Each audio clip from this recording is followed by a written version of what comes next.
evento é o de fomentar o senso crítico e promover o exercício da cidadania ao servidor público de Minas Gerais, proporcionando um crescimento profissional e intelectual diante do conturbado momento em que se encontra o cenário político nacional.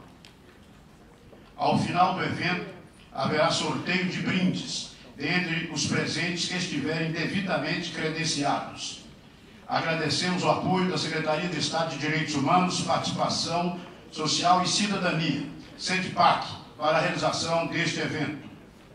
Saudamos as autoridades aqui presentes e convidamos para compor a mesa. Representando a Secretaria de Planejamento e Gestão, convidamos a chefe de gabinete da CEPLAG, Lígia Maria Alves Pereira.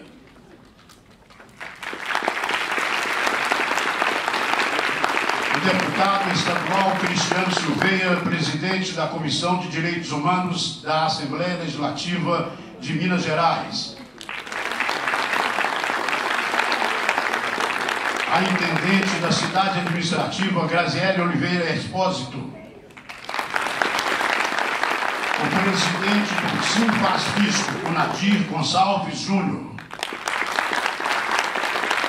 O presidente da FEBRAFISCO, Federação Brasileira de Sindicatos das Carreiras da Administração Tributária da União, Estados e Distrito Federal, Marcos Vinícius Volpato da Silva. Saudamos ainda de forma especial todos os servidores públicos do Estado de Minas Gerais que prestigiaram e compareceram em peso a este evento. Senhoras e senhores, ouviremos agora as palavras do deputado estadual Cristiano da Silveira. Bom, muito boa tarde a todos e a todas.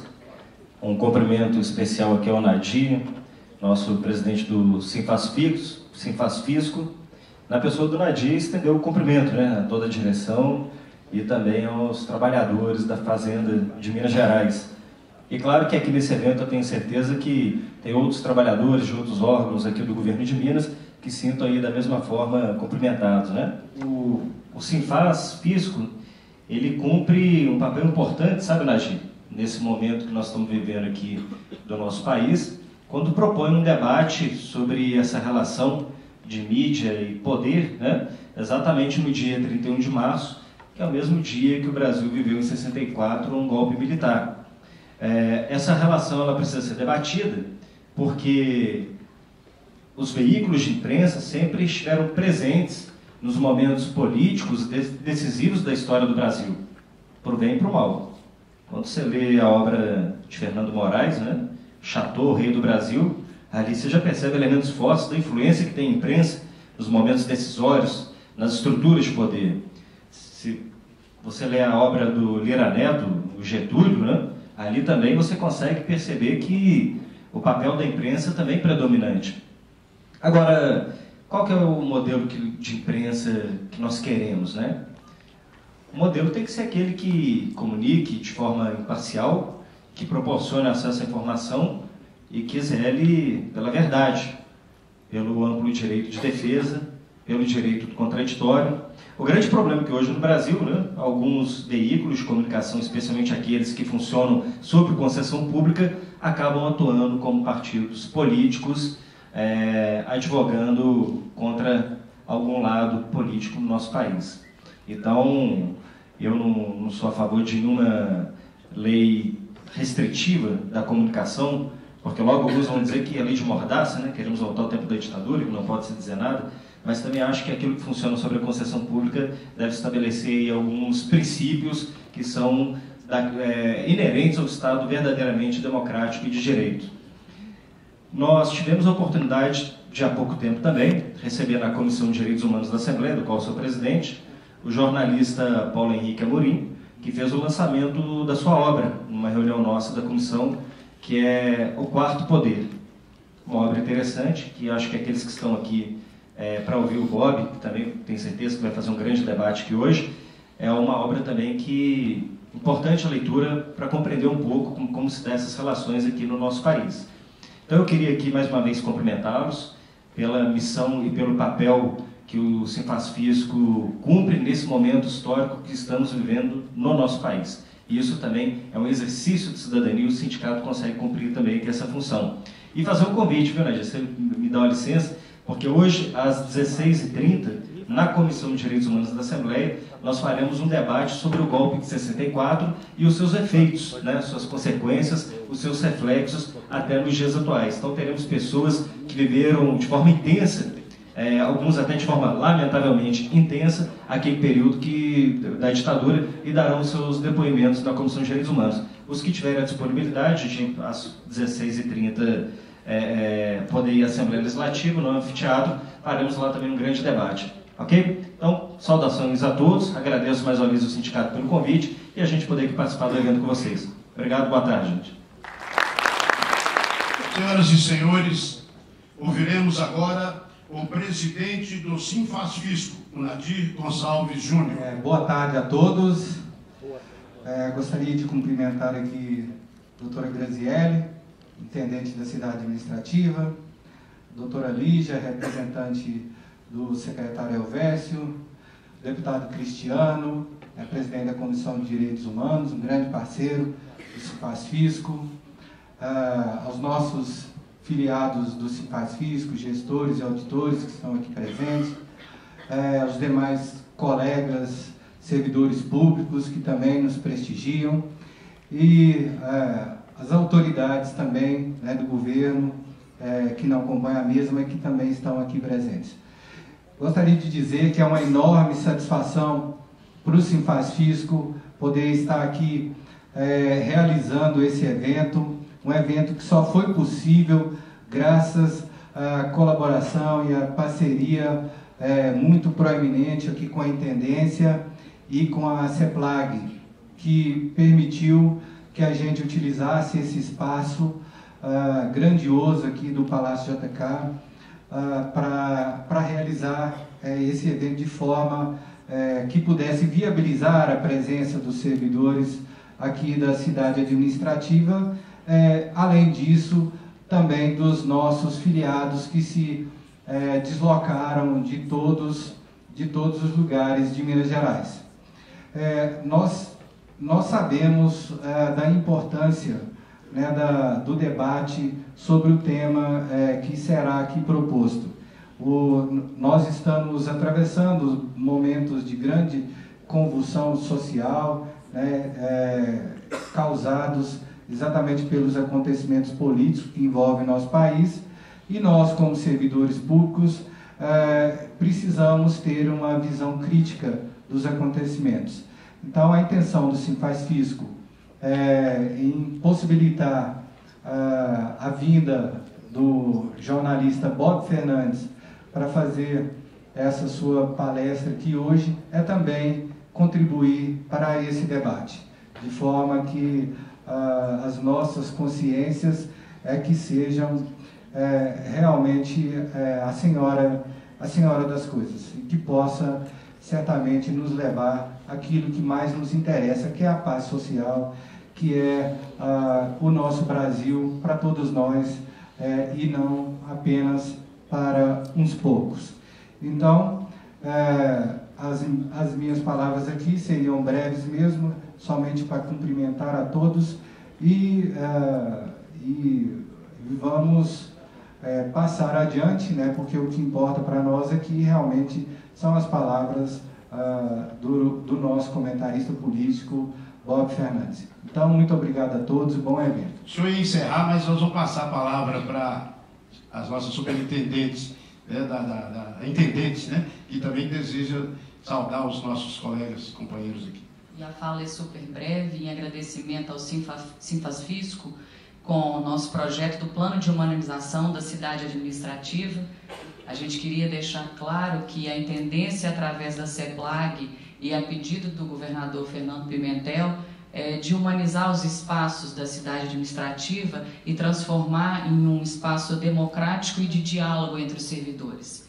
Nós ficamos muito felizes com o número de inscritos e esperamos que nos próximos eventos que a gente tiver a oportunidade de fazer, que avise e convide o colega a também participar desse momento democrático e que a gente possa colaborar com o enriquecimento profissional, cultural e aumentar o senso crítico de cada um de nós para que a gente possa colaborar como cidadão do cenário político e econômico que o Brasil vive hoje. É um grande prazer receber todos aqui e agradeço em especial ao presidente e ao Hugo pela extrema parceria e dedicação para a realização do evento e cumprimento a mesa. Obrigada a todos e um ótimo evento.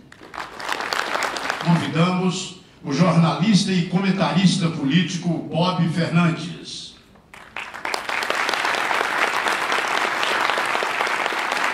Bob Fernandes é autor de mais de 150 matérias de capa de revista. Foi editor e um dos fundadores da revista Carta Capital. Cobriu mais de 6 campanhas presidenciais no Brasil e também nos Estados Unidos. Já atuou em diversos veículos como Isto É, Veja, Status, Folha de São Paulo, Rádio Jornal do Brasil, GNT e TV Cultura. Foi por 8 anos editor-chefe da revista eletrônica Terra Magazine, do portal Terra, e atualmente é comentarista político no Jornal da Gazeta, em São Paulo. Eu queria propor, primeiro que essa mesa aqui é uma solidão inacreditável, sozinha aqui, né? Eu queria propor que isso fosse, na verdade, uma conversa muito mais do que uma palestra, porque eu tenho viajado muito pelo Brasil nesses tempos a trabalho e também em conversas como essa, e eu tenho notado 2 coisas. Primeiro, é que as pessoas estão ouvindo pouco e falando muito. Todo mundo está falando muito e todo mundo está ouvindo pouco. E uma pergunta que eu queria fazer antes, mas se vocês puderem responder só levantando a mão, que eu tenho feito e eu tenho conversado com muita gente, é o seguinte: quem aqui está se sentindo bem nesse momento? Se sentindo bem, eu digo até pessoalmente, eu não estou dizendo por causa do emprego ou por causa do dinheiro e tal. Quem está com a sensação de tranquilidade e serenidade num momento como esse? Pode levantar a mão, assim. Nossa. 4 ou 5 pessoas. Talvez façam yoga. Eu tenho encontrado muitas pessoas e tenho um mal-estar na sociedade. E eu acho que a conversa hoje aqui, eu até anotei alguns tópicos, porque às vezes a gente tem umas conversas que ficam caóticas, né? Eu vou partir exatamente por onde eu localizo esse mal-estar, independente das questões estruturais, históricas, sociológicas do Brasil. Eu acho que nós tivemos 2 mediações que falharam. A primeira mediação que falhou e que nunca pode falhar é a mediação da política. A mediação da política, tem um deputado aqui, ele certamente entenderá do que eu estou dizendo, é a mediação do sistema político. Há 3 semanas atrás, eu creio que tardiamente, o ex-presidente Fernando Henrique Cardoso, no artigo dominical, disse, ou confessou, ou enfim entendeu: o nosso sistema político acabou. Quer dizer, o sistema político, como ele é conhecido, como ele foi, a chamada Nova República, ele chegou num ponto em que, evidentemente, não há mais a capacidade dele se reformular e se fazer sozinho. E era menos importante esse tema do que sinalizar que a política é, antes, acima de tudo, um processo civilizatório. E que quando a política não ocupa esse espaço, a coisa não anda. A conversa nessa terça-feira, dia 9, teve como resposta: o telefone vermelho está ligado. O ex-presidente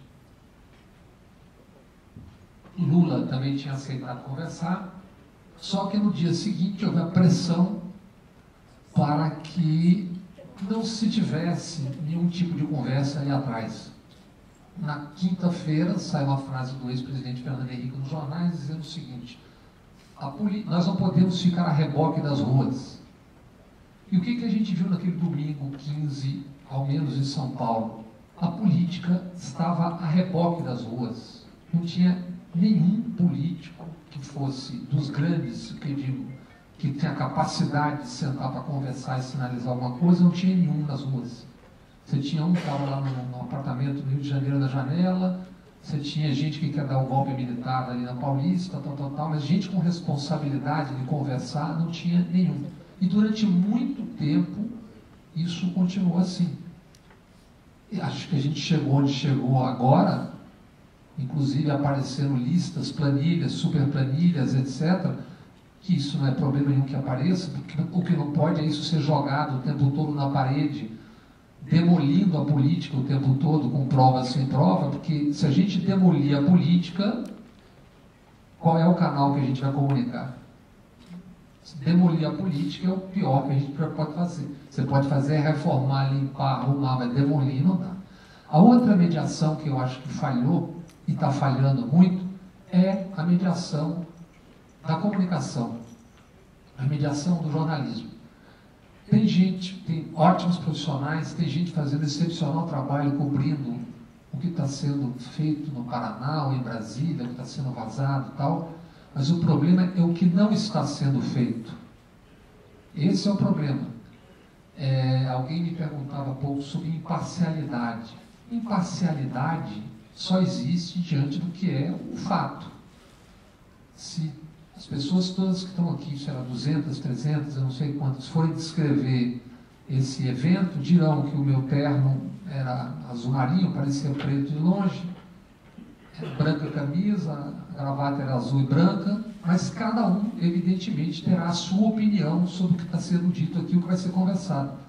Então, o que nós estamos assistindo é a ausência da mediação do jornalismo, porque faltou coragem, depois da ditadura, a todos os presidentes, mas em especial de Fernando Henrique, Lula e Dilma para cá, porque eles sempre sabiam o significado disso, o que isso significaria. E o que era para ter sido feito? O que era para ter sido feito é uma coisa que todo o chamado mundo civilizado já fez: regulação econômica da mídia. As pessoas, ou muitas vezes grupos, usavam a expressão controle. A expressão controle é ruim, porque se você começa um debate usando a expressão controle, primeiro que não é esse o caso, segundo que você já entra sendo derrotado por quem não quer nenhuma espécie de mediação e não quer romper monopólios. Para dar exemplos, inicialmente, antes da gente falar do Brasil, a Inglaterra tem uma instituição chamada Ofcom. Ela regula, do ponto de vista econômico, e não apenas, às vezes, as ações de mídia, as instituições de mídia. Vocês devem ter acompanhado, há 4 ou já 5 anos atrás, o segundo ou terceiro maior empresário de comunicação do mundo, Rupert Murdoch, o dono da Fox. As redes atuam em sistema de syndicate, quer dizer, eles compram programação de todos e quando bate, eu creio que ainda é assim, que era até pouco tempo atrás, quando bate em 39% a audiência, venda um pedaço, que você não pode ter opinião pública sobre o seu domínio. Tem que ter diversidade. E a diversidade só é possível se existem regras que impedem a concentração econômica. Vou só lembrar, agora voltando ao Brasil. Henrique Eduardo Alves é filho do ex-ministro de Tancredo, depois Sarney, Aloysio Alves, e ministro ainda na época de Jango. Eles eram donos. Henrique Alves, que ontem anunciou seu afastamento do governo, já foi presidente da Câmara 2 ou 3 vezes. Eles eram donos, hoje são sócios ainda, salvo engano, da Cabugi, que é a emissora afiliada da TV Globo no Rio Grande do Norte. O Collor é dono da afiliada em Alagoas. O Sarney é dono da afiliada no Maranhão. E às vezes é uma rede, não é só uma. Tasso, a família da mulher, é dona da Globo no Ceará, e ele dono ou da Band ou do SBT, não estou me lembrando agora, tudo isso é facilmente verificável com 2 cliques. Coelho é dono em Petrolina, e aliás em Petrolina se diz que tem alguém pernambucano aqui, em Petrolina se diz que quem é coelho é coitado. Albano Franco, a família é dona do Sergipe. A CM, a família, é dona da Bahia. Quércia era dono em Campinas. A RBS elegeu já governadores, senadores, deputados, ministros, etc. Acabou de vender agora a operação em Santa Catarina por falta de capacidade de continuar mantendo. E isso, quem é da política ou quem é do interior, quem mora aqui, sabe que todo grande município regional tem alguém que é um grande empresário, ou é um chefe político, ou é um amigo, ou é um testa de ferro, que tem o meio de comunicação, quase sempre. Isso é um poder extraordinário, porque não é que isso vai ser usado na campanha, durante a campanha ou nas vésperas da campanha, é porque isso é usado o tempo todo contra os adversários ao longo das campanhas. E eu não estou falando nem de outras redes, o Jader Barbalho no Pará, os Furtado antigamente em Rondônia, e por aí vai. Então esse é um poder extraordinário que já seria grave se fosse só isso. Já teve época que tinha mais de 100 deputados e senadores que tinham meios de comunicação. Não sei como é que está na nova legislatura. Mas a falha na produção do conteúdo do jornalismo não é só essa. É uma falha que tem a ver com a educação formal, a educação nossa, do dia a dia, do cotidiano. Por exemplo, quem vai aqui a uma clínica, um hospital, uma repartição pública dessas, que supostamente se deveria ter silêncio, paz, tranquilidade de manhã, pelo menos nas que eu vou, Brasil afora, se for 8h30 da manhã, 9, eu inevitavelmente serei obrigado a ficar assistindo as conversas da Ana Maria Braga com o Louro José. Eu não sei porque que eu tenho que ir no hospital ficar ouvindo alguém conversar com o papagaio, tal. Isso fica o dia inteiro ligado. Eu suponho que em Minas deva ter também, porque isso é concessão do Estado, quer dizer, nada contra a TV fazer, tá? Mas eu estou dizendo a gente ser obrigado a ficar boquiaberto o dia inteiro diante das televisões paradas ali, sem nem perceber e engolindo tudo aquilo que veio o tempo todo. E sempre, quase sempre, a mesma. Todas as cidades, ou todos os estados quase que eu vou, existe no final da manhã, ou no começo, ou no final da tarde, programas de extrema violência. Programas que supostamente tratam da violência, mas que, no meu entender e pelo que eu vejo, esses programas veiculam e replicam a violência. Eu já vi programa de pessoas chutar a cabeça da outra às 11 horas da manhã na sarjeta, tal. Nenhum lugar civilizado do planeta, essas coisas são exibidas na televisão dessa forma. Os caras faturam uma barbaridade para ter programa, dizem que são contra, tem que matar bandido, não sei o que. Bem, o país tem 58, 57, 50 mil homicídios por ano. Nos últimos 35 anos, o Brasil matou 1,5 milhão de pessoas, homicídio. Isso, eu repito, porque é uma tragédia que a gente não percebe, porque quase sempre é na periferia. Isso significa todos os 116 mil mortos americanos na Segunda Guerra Mundial, os 59 mil soldados mortos no Vietnã, todos os mortos, 500 mil, dos 27 anos de guerra civil de Angola, todos os mortos das 2 guerras do Iraque e todos os mortos da guerra da Síria. O Brasil matou mais do que isso, sem que percebamos isso. Porque quando morre um bacana, é um escândalo. Quando é na periferia, são mortos, são estatísticas, não tem nome, é só um número. E esses programas, no meu entender, eu acho inacreditável que isso exista. E quando a gente vai para a TV fechada de noite, eu acho que o respeito à religião significa uma coisa diferente de você, um Estado que é um Estado laico, permitir que à noite se ligue num canal, e você tem 13, 14, 15 programas que são programas de religião. Por que 1 ou 2? Por que não discutir religião, então, num programa como um todo, e sim a veiculação desses espaços? Qual é o problema disso? O problema é a multiplicação das bancadas de A ou de B nas assembleias, nas câmaras, Isso é poder, gente. Isso é poder. Quem legisla sobre isso? Quem tem a coragem, ou quem teve a coragem de legislar sobre isso? Nem Fernando Henrique, nem Lula, nem antes Itamar, que era uma coisa provisória, que estava entrando, pegando aquele abacaxi, nem Dilma. Então eu acho que a gente chegou agora nesse estágio que nós estamos, exatamente porque faltou, no meu entender, o Brasil. Eu estava perguntando para um amigo da Band que me interessava, que estava me entrevistando aqui há pouco atrás. O Brasil tem os programas regionais das TVs regionais, quase sempre ligadas aos governadores, portanto, com a independência possível, mais ou menos. Tem o programa da Band de noite, no domingo, não estou me lembrando agora o nome, à meia-noite, tem o debate. Alguém lembra o nome? Canal Livre. O Brasil tem 8 milhões e meio de quilômetros quadrados, tem 203 milhões de habitantes e nós não vemos essa discussão aqui em lugar nenhum, a não ser no município que tem uma televisão que alguém mais...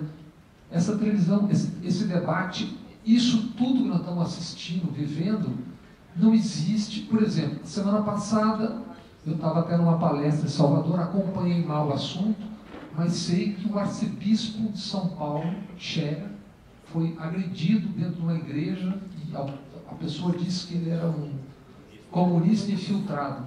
Como é possível que esse debate não se dê no país no dia seguinte ou nos dias seguintes? Numa cerimônia, eu me lembro até aquela noite do show do Rolling Stones em São Paulo, o ex-presidente Lula, numa cerimônia no Porto, acho que é aniversário do partido dele, citou um tal triplex em Paraty, da família Marinho. Isso não saiu em lugar nenhum. Quer dizer, não importa se ele tivesse sido condenado a 100 anos de prisão, como um ex-presidente diz o que diz que repetiria no dia da prisão coercitiva, e não saiu de novo em canto nenhum. Depois sairia na Folha de São Paulo e, olhem, se tiver jornalista aqui vai entender o meu espanto. Quem furou essa bolha dando informação? Um cartunista, o Laerte, que na Folha de São Paulo publicou um cartoon dizendo o seguinte: faço permuta, o cartoon com a tal triplex da Tianga dos Reis, de Paraty, e ele dizia, faço permuta com o triplex do Guarujá.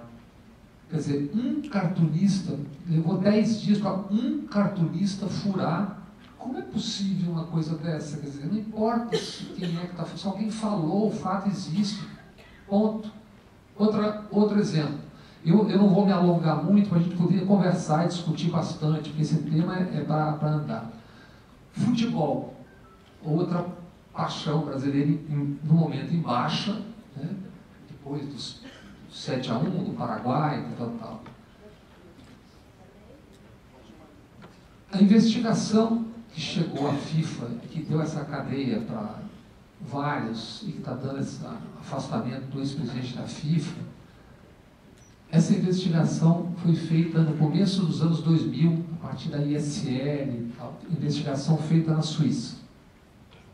Foi feito um acordo, que é permitido na Suíça. Aliás, na Suíça só sai o nome de alguém no jornal depois que o cara é condenado. Não sai como aqui que você joga na parede para ver se pega e depois, se não foi, falar desculpa, foi mal. Não é assim. Você está condenado, sai o nome. Não está condenado, você está sendo investigado ainda. Seja quem for, de onde for. Essa investigação pegou os caras da FIFA. Mas o que não era investigado, não era objeto da investigação, na hora que foi investigado, que apareceu o nome, aquilo fica sem aparecer. Um jornalista suíço requereu que o processo fosse exposto e acabou sendo exposto e está dando isso que está dando aí, prisão, etc.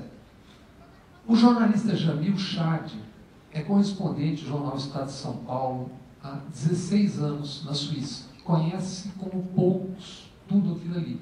Ele escreveu um livro chamado Futebol, Política e Propina, ou vice-versa. A página 77, ele escreve o seguinte: a investigação do ano 2000, no início dos anos 2000, encontrou uma rede de televisão do Brasil que foi citada. Essa rede de televisão não aparece o nome porque ela não era parte do processo. Ponto. A rede de televisão, escreve ele no segundo parágrafo da página 77. A rede de televisão que comprou os direitos de transmissão em 2002 e 2006 foi a Rede Globo de televisão. Ponto. O FBI voltou a um cantão da Suíça, que é um paraíso fiscal dentro do paraíso fiscal Zug, no dia 20 de dezembro, e continua a investigação agora, que é outra. Nenhuma vírgula dessa informação saiu em canto nenhum. Por quê? Já que nós estamos tratando aqui do jornalismo e do poder. Então é isso. A primeira coisa que nós jornalistas teríamos que fazer, quando a gente está cobrindo criticamente a todos, é não esconder os nossos problemas, os nossos defeitos, os nossos erros. Caso, por exemplo, da Operação Zelotes também, que acabou se desviando por algum lugar aí, e aqui tem gente que é do setor de fiscalização, pode até depois perguntar, explicar melhor, mas cadê aqueles nomes que apareciam no começo? Cadê aquilo tudo? Onde é que foi parar? E incontáveis exemplos.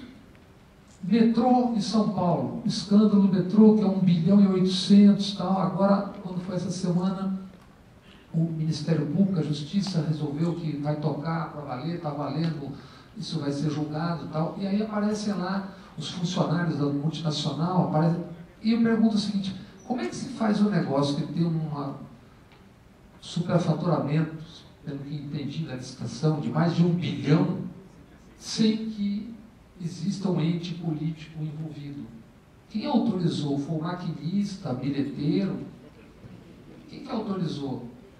Quer dizer, então o tratamento diferente que se dá à cobertura dos chamados escândalos, e olha, tem que investigar tudo e todos. Porque quando você investiga tudo e todos de verdade, pelo menos os principais, em vez da gente ficar escolhendo quem é o bandidinho da hora e quem é o mocinho da hora, todo mundo vai perceber que tem uma coisa que é sistêmica, que tem um erro no sistema e que é isso que está gerando esse tipo de coisa. Se você fica nessa assim, o que acontece? O que a gente tem acontecido desde a CPI do Collor e da CPI do orçamento, dos anões do orçamento? O herói da CPI do hoje será sempre o réu da CPI do amanhã. O Zé Dirceu, o Demóstenes, o Delcídio e tantos outros.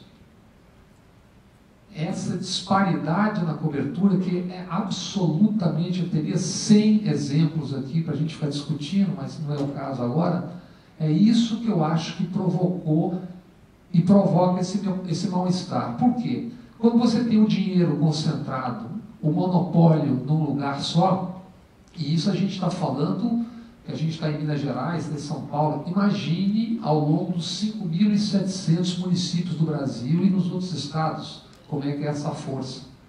Quando você tem essa concentração, não existe a capacidade do jornalista de criar, de fazer jornalismo. Jornalismo custa dinheiro, tem que ter a passagem de ônibus ou de avião, tem que ter o hotel, tem que pagar o repórter. Se não tem, não tem.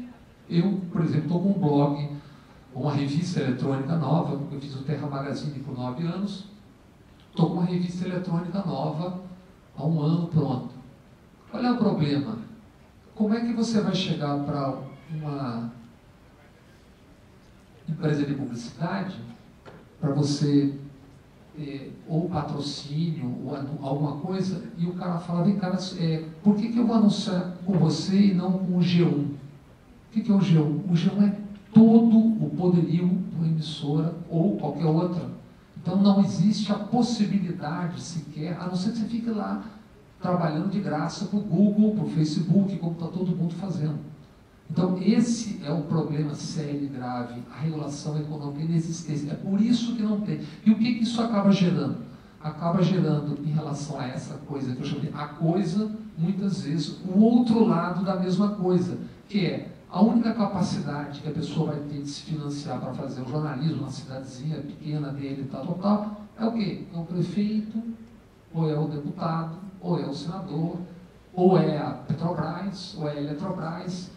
E aí você tem essa coisa das duas verdades, ou duas meias verdades, ou duas meias mentiras, e é evidente que existem exceções, nós sabemos que tem, eu estou aqui só caricaturando nesse lado da questão, para vocês ficarem claro qual é o meu pensamento a respeito.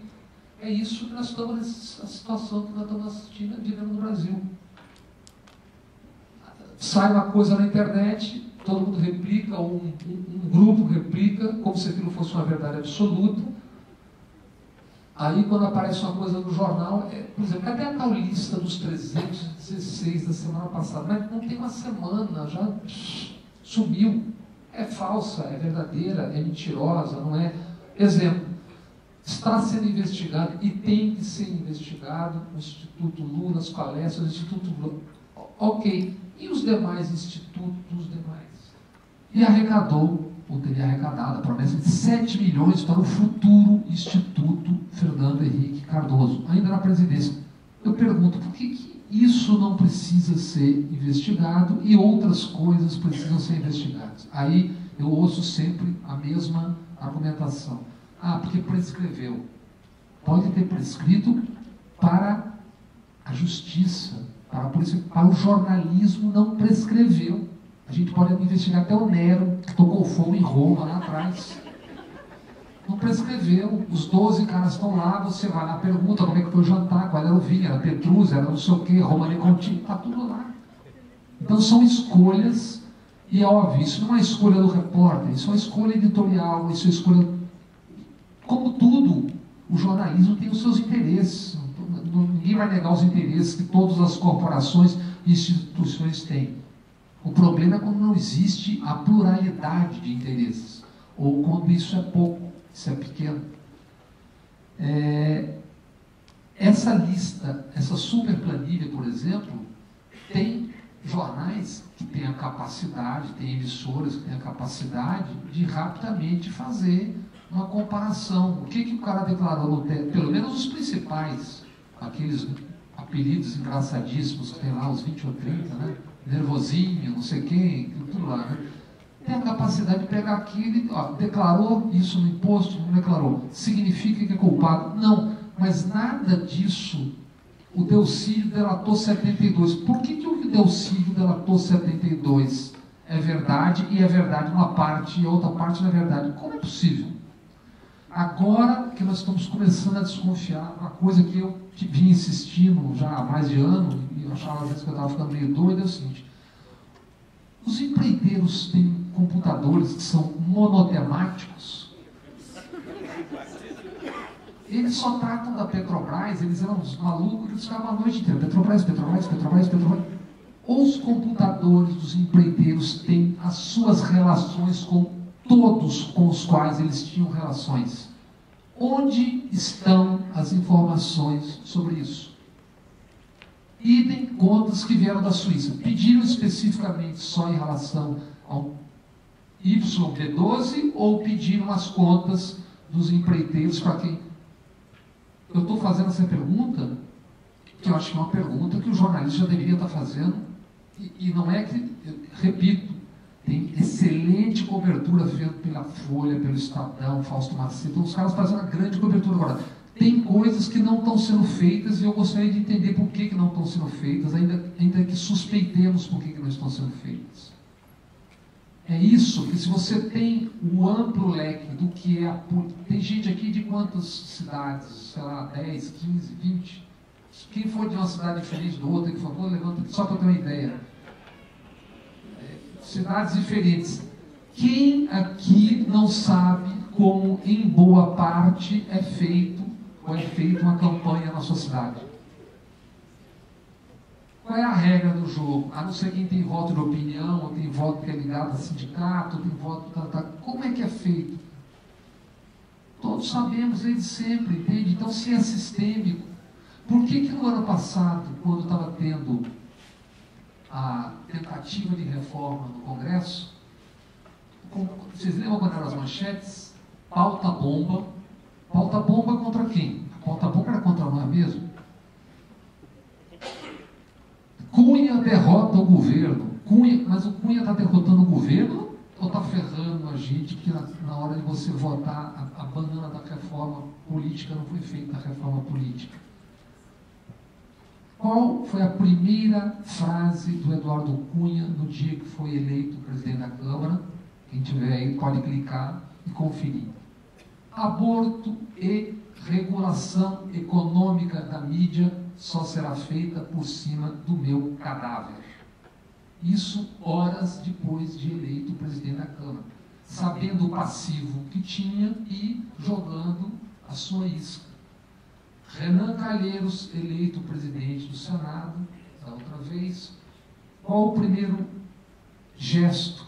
Na segunda-feira, Folha de São Paulo, saiu um artigo na página 3, dizendo: os ventos contra a liberdade de imprensa dos Andes, leia-se Venezuela, etc., etc., não chegarão ao Congresso.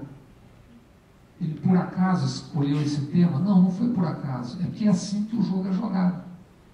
Eu ouço, sempre que se tentou discutir isso tardiamente, o Sérgio Mota fez 6 minutos, alguém pode ser que tenha acompanhado isso aqui em Minas Gerais, de um projeto, um anteprojeto de regulação da mídia. Aí teve uma crise, uma seca no Nordeste, tal. 15 dias de telejornal, o projeto foi para a gaveta, nunca mais saiu. E ele queria fazer. O Franklin Martins tentou fazer já no final do segundo governo Lula, quando já a força política para você discutir isso. E isso é uma discussão com a sociedade. Aliás, eu não entendo como nós, jornalistas, temos 5.000 desempregados nos últimos 4, 5 anos, como nós não estamos lutando por isso. Por espaço econômico para que a gente possa. O CAD já não impediu que pasta de dente, Colinos com Colgate, Antártica com Brahma se juntasse. Se não pode pasta de dente com cerveja, como é que pode informação? E a argumentação das entidades patronais é sempre a mesma. A censura. Claro que vai ter sempre meia dúzia que vai censurar. Eu pergunto, quem aqui aceita a censura em meio de comunicação? Levanta o braço. Não passa. Então, uma obviedade daquelas assim, solares que a gente faz de conta que não percebe. Quem censura em meio de comunicação, quando quer censurar, é o dono.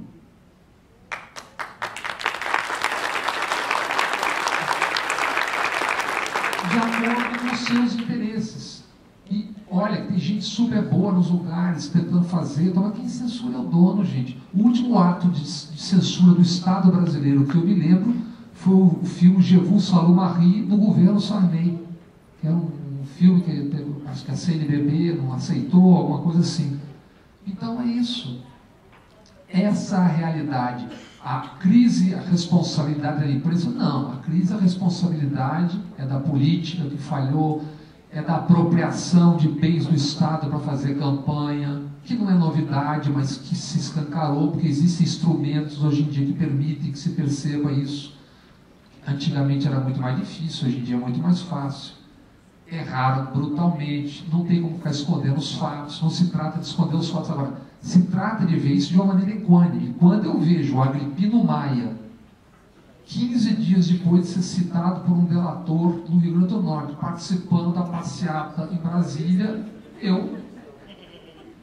quando eu vejo aquela foto, se alguém tem algum parlamentar do PMDB, não, isso que eu posso falar porque não é específico. Quando eu vejo a foto do PMDB de anteontem, se eu tivesse filha pequena, eu falava, filha, não olha, você não vai dormir direito de noite. Pega os nomes ali e clica. Não tem 3 cliques, você cai na encrenca, cara. Você lembra aquela foto do ano passado, do Cunha, com aqueles rapazes que foram para as... Aliás, quem paga? Porque quando a esquerda faz as suas manifestações, os sindicatos, eles criminalizam dizendo que é mortadela, que está comendo pão, que não sei o quê. Quem paga uma manifestação de 450 mil pessoas na Avenida Paulista? Ou é por se move? É tudo... Quem paga um pichulé? Isso vem do nada, gente. É política. Eles estão fazendo política e tem mais é que fazer política todo mundo. Entende? Mas só que essas perguntas não são feitas. Quem financia uma marcha de 30 pessoas a pé até Brasília durante X dias? Eu não sei qual é o procedimento a partir de agora, mas acho que seria legal se a gente seguisse nesse debate. Eu teria muito para falar sobre como é que é no mundo e tal, mas eu acho mais interessante as perguntas serem feitas sobre o que as pessoas querem saber, o que querem discutir, mas o básico é isso. Acho que falhamos brutalmente na regulação econômica e o que você tem, alguém citou aqui antes, e é uma verdade, a mídia, em grande parte, funcionando como partido político. E a contrapartida disso é, nas redes sociais, que tem 285 milhões de celulares, 100 milhões de usuários, 165, 70 cotidianos, muita gente também agindo uma reação igual e contrária, como se também fosse um partido político. E no meio disso, a informação está aí em algum lugar, flutuando. E cada um que se vire para tentar entender o que está acontecendo. É isso.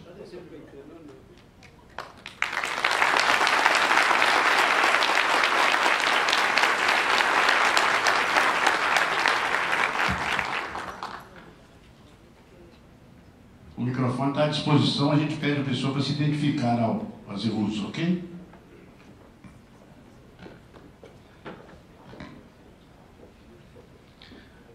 Meu nome é Dimas, eu trabalho na CEPLAG, Secretaria de Planejamento. Eu acho que a mídia ela tem um papel muito importante no fenômeno novo do Brasil, chamado cultura do ódio.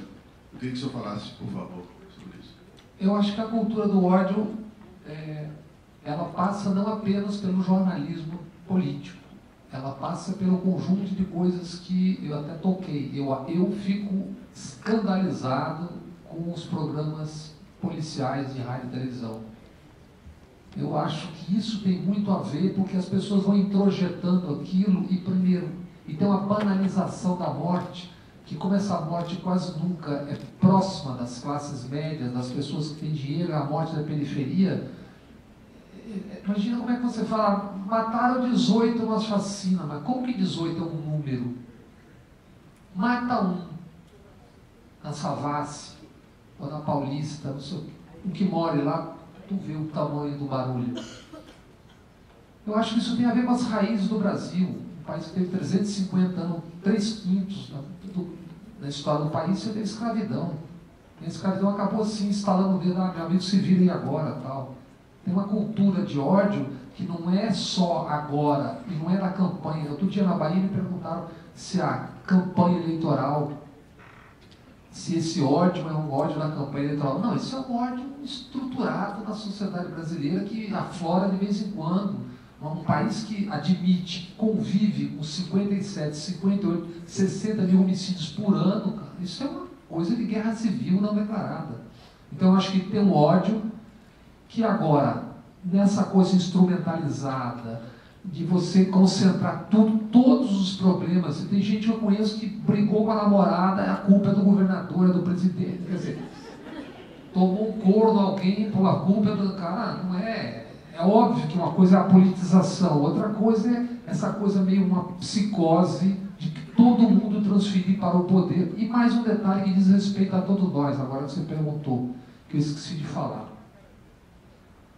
Os brasileiros têm dívida ativa na União, meus amigos ali vão me corrigir depois, que são do ramo, salvo engano, o último número que eu vi, mais de 1 trilhão e 300 bilhões de reais não pagos. O prefeito Fernando Haddad disse que em São Paulo a dívida dos paulistanos é superior a 50 bilhões, que era maior do que era a dívida da Prefeitura de São Paulo. Os brasileiros, evidentemente, os que têm dinheiro e sofisticação para tanto, tinham, no último estudo que vi de um ex-dirigente de banco estrangeiro, em outubro de 2010, mais de $500 bilhão em paraísos fiscais. Tanto é que estão tentando repatriar 200 bilhões agora de reais. Estão tentando repatriar porque está fora. Eu não vou em um fórum, ou não ouço dizer que, claro, tem gente séria, mas eu... Detran. Falar Detran, as pessoas já se arrepiam. Eu já fui em quase, talvez, 1000 municípios do Brasil. Onde eu chego, na Câmara de Vereadores aqui, é um Deus acuda, não sei o quê, o pessoal tem, tal. Assembleia Legislativa, idem. Congresso, está na boca. Aí eu pergunto sempre que tem uma plateia, eu pergunto o seguinte, de que planeta essas pessoas vieram? De que planeta vieram os deputados, os vereadores, os funcionários de secretaria, todo mundo, só tem, porque todo mundo generaliza tudo, né? Tá bom, vieram de Júpiter, de Marte, ou somos nós que eventualmente, quando temos um mandato, uma boa parte se aproveita do mandato e faz? É isso. Essas perguntas é que, inclusive, o jornalismo deveria fazer. A gente tenta entrar no elevador, você já notou que a gente tenta entrar no elevador quando as pessoas não saíram ainda? No metrô, no elevador, no ônibus. E o cinema, hoje em dia, é uma guerra de guerrilha. Você tem que ir 2 da tarde, 1h30, porque senão a pessoa está na sala de casa, lá conversando. Então, tem uma coisa da educação do cotidiano que vai nos incivilizando. Então, não é só... Isso tem a ver com o meio de comunicação. Tem a ver com o que a gente está... Além de comprar e de vender na televisão, compre. O que nós estamos discutindo na televisão? Que disso que nós estamos falando aqui, nós estamos discutindo na televisão? Então, eu acho que esse papel dos meios de comunicação, de civilizador, qualquer cidade que você vai, se você vai a Portugal de noite, se você vai a França, tem debate sobre os temas todos que interessam à sociedade. Tem um vídeo famoso aí que eu vi outro dia, vocês devem ter visto, alguém deve ter visto, um deputado, um político português, estava sendo entrevistado por uma jornalista lá, na televisão ali. Aí ela interrompe, disse, um momentinho, por favor, que Cristiano Ronaldo está chegando no aeroporto, não sei de onde. Vocês devem ter visto. Quando volta, o cara fala assim, olha, eu vou me embora, que um país que interrompe um debate para ver a chegada do jogador de futebol não merece que eu esteja aqui discutindo, até logo, tal. Vou embora. É isso, aqui a gente não tem um debate, aqui não tem, cara. Aqui o jornalista que ousa falar qualquer coisa de política, como, por exemplo, o Trajano, ou o Juca Kfouri, ou quem quer que fala na televisão, fica sendo ameaçado. Tem gente cercando a televisão, tem gente gritando, tem gente não sei o que, então é isso. Nos falta a tradição do debate, onde não é improvável que o ódio aflore nessas situações de confronto de ideias, quando ninguém está ouvindo ninguém. Boa tarde, meu nome é Leonardo, trabalho também na Secretaria de Planejamento e eu sempre me preocupei muito com o número de informações que um governo tem para divulgar, para compartilhar. O que você defende que seria um caminho para ter uma boa informação governamental, TV pública, alguma coisa assim, que eu não sei se deu certo em outros países? O que você acha disso? Primeiro, obrigado pela pergunta. Notem, percebam, vocês que trabalham na Secretaria, que tem certas instituições de informação, que trabalham com informação pública, tipo FSB, empresas que trabalham na intermediação da notícia, na verdade. Hoje as redações dessas empresas que prestam serviço a governos são maiores e pagam muito mais do que as redações do jornalismo. Então você tem uma intermediação do jornalismo sendo feita. Quer dizer, quando chega a informação, ele está ali para impedir que você chegue ao poder, de um lado, e de outro lado, para fornecer a informação que interessa ao poder. O jornalista, para se informar, ele tem uma vantagem que, normalmente, a pessoa que não é jornalista não terá. Você tem o telefone das fontes, você vai falar com o cara de um lado, vai falar com o cara do outro, o cara vai te procurar também. Além de você ler tudo que você tem que ler, você tem que falar com as pessoas. No caso de alguém já rodado, você tem que não só ler tudo, mas hoje, informação hoje tem milhões de informações, milhões. Então eu costumo dizer que mesmo o ouro pode parecer lixo, porque é tanta informação que você não sabe onde, como. Uma das funções do jornalismo hoje é falar o que eles chamam de curadoria, quer dizer, você juntar as coisas, dizer onde estão as coisas legais, conseguir fazer com que isso apareça. E qual foi a outra parte da pergunta? TV pública? Vou te dar um exemplo. embora não seja um exemplo que possa ser comparado, porque tem mais de 50 anos, bem mais do que isso. A BBC de Londres, ela é mantida com um édito real, no caso, no momento da Rainha Elizabeth, renovável a cada 16 anos. E como é que ela é mantida? Cada televisor, evidentemente, de quem pode pagar, e quando eu estava da última vez lá nas Olimpíadas, era 140 libras por ano por aparelho que você tem em casa. Se você tem 2 aparelhos de televisão na sua casa, você paga 2 vezes 140 libras.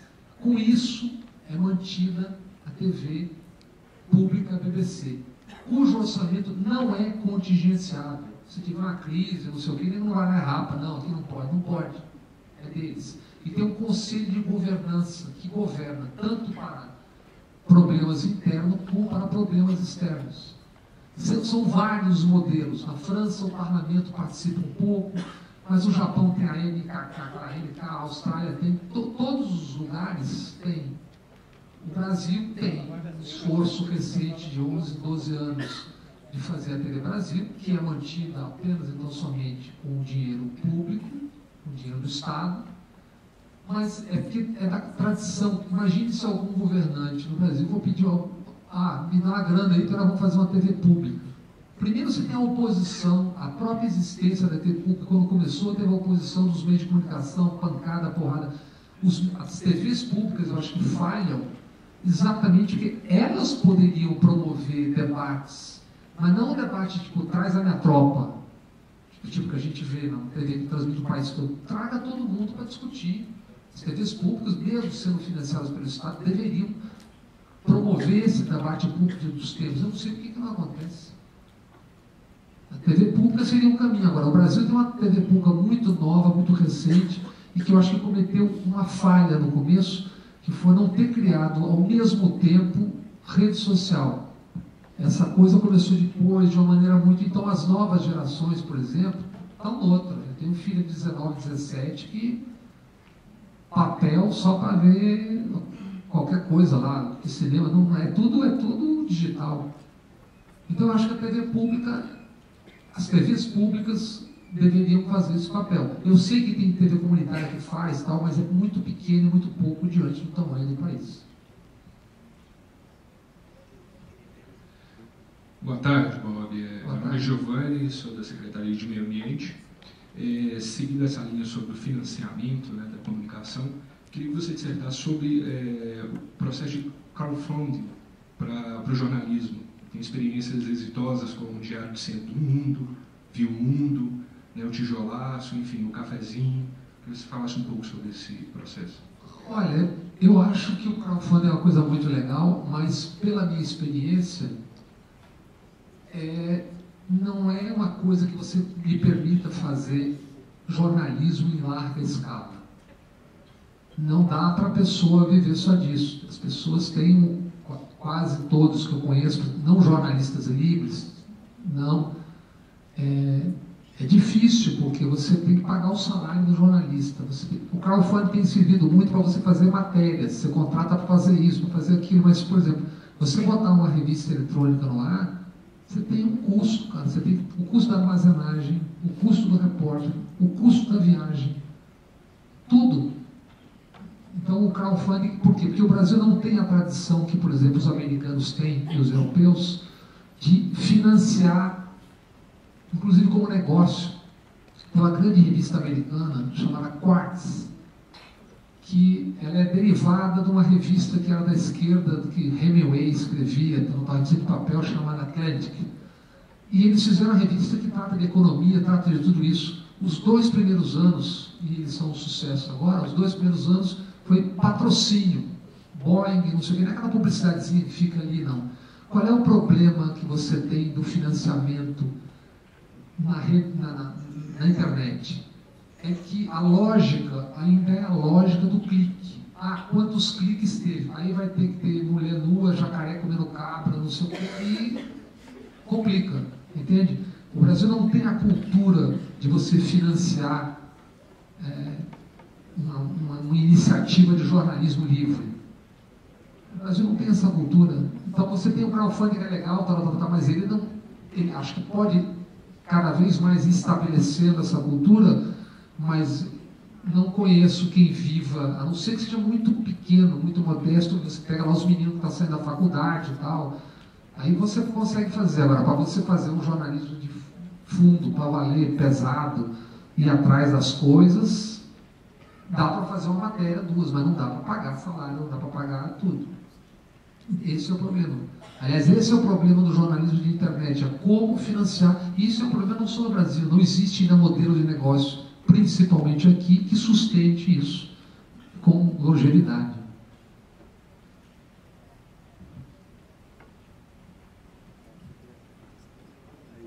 Boa tarde.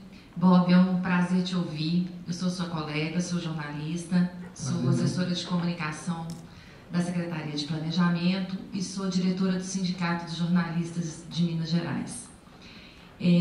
A minha pergunta ia ser um pouco no sentido do companheiro ali do meio ambiente, porque o que acontece hoje? Hoje a gente tem esse modelo que se apresenta, que é muito conhecido, né, de uma mídia extremamente manipuladora, concentrada. A única forma que se vislumbra hoje de romper com esse modelo seria as redes sociais, que você aponta aí, né, os blogs, a dificuldade de financiamento, de sobrevivência, de reportagens de fundo, de ter uma equipe experiente de profissionais. Então, até agora, mais de 15 jornalistas já foram demitidos do jornal Estado de Minas, outros tantos da Alterosa. E quem está dentro, quem não saiu, trabalha muito insatisfeito, né? Perdeu completamente a utopia com o jornalismo com uma função pública, com o jornalismo de qualidade, o jornalismo com uma missão. Eu queria saber o que você pensa desse cenário, né? Como é que você vê essa crise, que eu acho que é uma crise sem precedentes do jornalismo, pelo menos nesses 20 e poucos anos de profissão. Eu nunca vi nada igual. Se você vê algum caminho, e como é possível hoje você fazer um jornalismo de qualidade, um jornalismo de interesse público, sem estar atrelado a grandes grupos e sem estar na penúria dos blogs, dos jornalistas que tentam fazer um trabalho independente? Bem, pergunta complexa. Se eu tivesse essa resposta, eu não saía correndo atrás. Mas deixa eu te dizer um negócio. Só para lembrar, nós temos um problema. No ano passado, quando eu estava montando essa revista, que eu não lancei, exatamente porque eu não quero assumir compromisso que depois eu não consiga manter. Isso já no ano retrasado, final do ano retrasado, a verba disponível para a internet era aproximadamente 7 bilhões e 200. Só que quase 5 era para Google, Facebook, Amazon, Apple, Netflix. Esse é um dos problemas, porque, na verdade, o que nós estamos assistindo é a chamada morte do hiperlink. Você pode até ter um blog e tal, mas você acaba publicando no Facebook, porque no Facebook está a audiência. Eu estou para fazer, com um colega de São Paulo, talvez um programa de YouTube. Nem eles sabem ou contam como é que eles remuneram alguém. Você deve ter lá, sei lá, 10 milhões de views, você ganha um sanduíche. É isso, quer dizer. Então você está numa... Nós estamos assistindo, para resumir, eu estava falando com alguém ali atrás, dizem que foi Gutenberg, mas na verdade foram os chineses há 1000 e tantos anos. Nós estamos assistindo. A morte não vai acabar, mas, a grosso modo, nós estamos assistindo a morte da era de Gutenberg e nós estamos nos primórdios do mundo digital. Se acabar o papel, hoje teremos problemas sérios, por exemplo, no banheiro. Tá legal. Mas se você apertar um botão, o mundo para. O mundo mudou de uma maneira brutal. Eu acho que as empresas não se capacitaram para tanto, para de fato perceber o que viria, como viria. eu acho que a temperatura da crise tem, em boa parte, muito a ver com isso, que é o desespero de perceber que você está acabando, que você não tem como se financiar, e não deixa de ser irônico, porque quem defende o tempo todo o mercado, o Estado longe, o mercado, o Estado longe, me parece que muitos não tiveram a capacidade de antever uma crise que, na verdade, começou em 2007, 2008. Se a crise de 2007, 2008 para cá, de lá para cá, no mundo produziu 63 milhões de desempregados e custou 16 trilhões de dólares, como é que não perceberam que além de chegar para o Estado, ia chegar também para as redações, as empresas, etc, etc. Saída, eu acho que é difícil no momento, cara, porque no momento a gente vai ter a gente está numa crise e vai ter uma crise que não vai ser fácil de atravessar. E ao mesmo tempo você vai ter que construir esse modelo de negócio num país que não tem essa cultura. O que eu particularmente acho penoso é que nós, jornalistas, não tenhamos em bloco 10 mil, 15 mil, 50 mil, não tenhamos assinado um treco dizendo nós exigimos discutir a regulação econômica da nossa profissão, cara. Nós não podemos ficar prisioneiro de um ou dois patrões a cada praça, porque aí não vai, cara. Inclusive porque a pessoa trabalha com aquela espada o tempo todo na cabeça. Nem todo mundo conseguirá, por sorte na vida ou por qualquer coisa, ter condição de se tornar independente na profissão. Entende? Então, fica todo mundo prisioneiro. Imagine, a gente está falando aqui do centro do país, então imagine isso nos pequenos municípios, o que é. A gente esquece que o Brasil tem 5.570 ou 670 municípios, e nesses lugares tem pessoas e tem, ou deveria ter, imprensa, mídia. Será que são mais 3 perguntas, é isso, Thiago? Professor Bob, meu nome é Paulo César, eu sou do sul de Minas, trabalho na Secretaria de Estado de Fazenda. Você falou de algumas questões, alguns furos de empresas na área de comunicação e que não foram divulgadas. A gente sabe, vamos citar aqui, por exemplo, Globo, Record, SBT e outras empresas de grande porte no país, que elas são entre si, para o povo, elas são concorrentes. Como que há um furo numa empresa dessa e as outras concorrentes não falam nada? Elas são coniventes a um enredo entre elas? Obrigado, Paulo, pela pergunta. Primeiro eu queria lembrar o seguinte, eu evitei, se deve estar notando, eu evitei ao máximo usar nomes, seja de instituição, só no que é inescapável, porque quando a gente usa o nome, a gente personaliza, a gente perde o objeto do debate, da reflexão, que é o todo. O furo tem uma característica que eu vi, por exemplo, que eu dirigia Isto É no começo dos anos Collor, e a gente fez lá meia dúzia de capas dizendo o que era e o que ia acontecer, tal, que era caradésimo, e não tinha repercussão. Depois que o Pedro Collor falou na entrevista, eu já estava nos Estados Unidos, aí ele ganha uma dinâmica que é o seguinte, tem uma hora que vira até histeria, quer dizer, ninguém nem checa zorra nenhuma. Depois que começa a confusão, que o povo está excitado, aí o cara não consegue segurar mais, porque se ele segurar o outro vai dar. Então tem momentos em que você não consegue segurar a informação. O que você consegue, e um jeito muito particular da imprensa brasileira é o seguinte, quando pega o que não é adversário, você noticia ali, depois você vê que tem coisa que sumiu, cara. Como é que pode um negócio que sumiu, que se fosse do outro lado, ela estava explodindo até hoje aí. Aí aparece, fica ali 24 horas. Como é que aquela planilha não durou 48 horas? Aquela planilha, tudo bem, nada deveria ser divulgado se você não tem prova, mas se nada deveria ser divulgado, nada deveria ser divulgado. Como é que você escolhe o que você vai divulgar e o que você vai esconder? Entende? Então é isso uma das táticas que tem, porque agora você não pode mais esconder tudo o tempo todo, porque tem milhões de pessoas nas redes sociais. Então você tem que dar uma satisfaçãozinha ali e tal. Mas tem coisa que não é como se não existisse. O tal do triplex, por exemplo, quer dizer, o cara que fala fica parecendo que é maluco, é inimigo, é um poderoso comunista. Não, cara, eu sou jornalista. Esse treco existe ou não existe? É verdade ou é mentira? Tem ou não tem? Ou existe só como uma ficção para apenas alguns milhões de pessoas na rede social? É isso. Essa é a questão, quer dizer.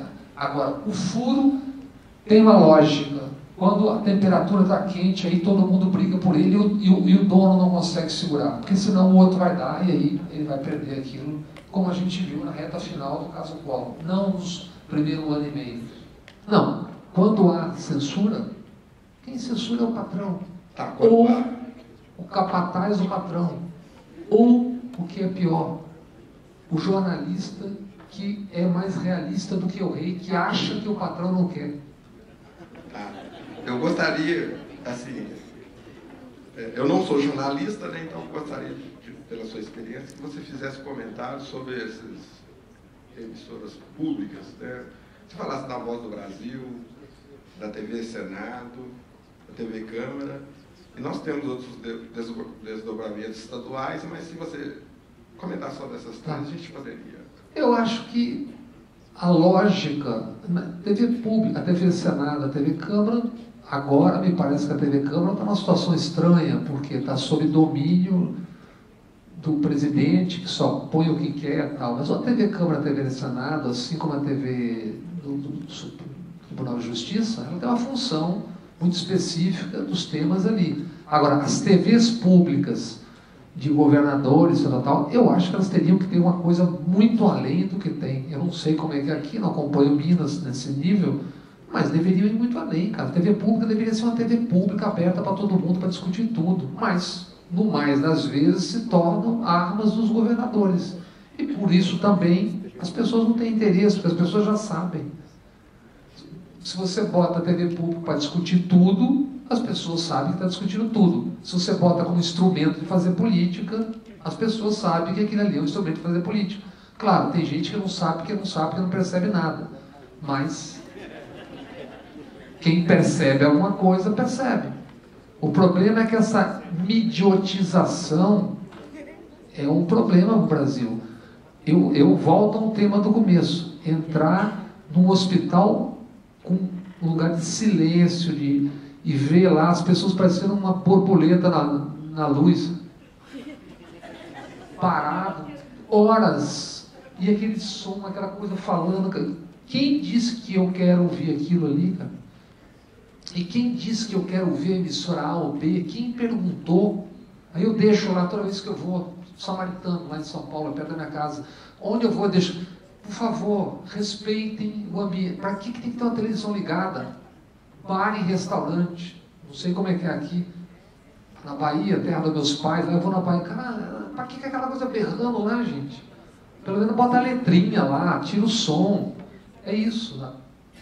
É uma midiotização, porque as TVs, tanto privadas quanto muitas das públicas, eu não quero ser injusto, outro dia eu estava em Juiz de Fora, a propósito, e vi um debate super legal, não sei nem de onde era a TV, eu esqueci o nome, uma coisa, tinha uma programação, tudo que nós estamos discutindo aqui, eles estavam discutindo lá. Não sei de onde era a TV, mas pegava no hotel. Eu sei que tem experiências legais, não estou falando, tem rádio comunitária, tem TV comunitária, mas eu estou falando dos meios de massa que são possíveis da gente perceber e ver nessa hora, não os locais todos. Eu acho que, na verdade, esse tipo de reunião que o Simpafisco está fazendo aqui, isso é que nessa hora o país todo deveria estar fazendo. Todas as instituições, universidades. Eu tenho, por exemplo, um debate no dia 8 na Universidade Federal da Bahia está promovendo, que vai do dia 4 ao dia 8. Essa é a hora que o país, em vez de ficar nessa coisa meio histérica na rua. Outro dia parece que hostilizaram um cachorro no Rio de Janeiro que estava com um lenço. Aí, então eu acho que a multiplicação desses debates, TV pública, sindicato, comunidade, igreja, todos deveriam estar debatendo essa hora. Com essa diversidade que tem, que é evidente que tem gente aqui que pensa diferente, todos pensam.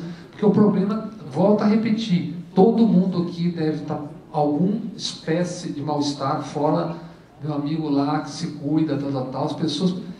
Porque as coisas estão se dando entre amigos, entre parentes, entre colegas de trabalho, parece que é um cruzeiro atlético, aquela coisa nos seus piores momentos, entende? E isso, política não é assim. E se a gente tiver a mútua desqualificação da política, ou a multidesqualificação da política, que foi o que esses caras conseguiram fazer, todos agredindo antes, tentando acabar com o processo logo, supondo que com isso escapariam, não vão escapar. De alguma forma vai aparecer o que todo mundo é, como todo mundo faz. Eu encerro dizendo isso. Vamos continuar conversando, discutindo, tal, baixando a temperatura, que o ódio não levará o país a lugar nenhum, a não ser o pior lugar. E tem gente que aposta nisso, como a gente percebe muito claramente. A propósito disso, hoje é dia 31 de março. Um abraço para todos, muito obrigado pela presença.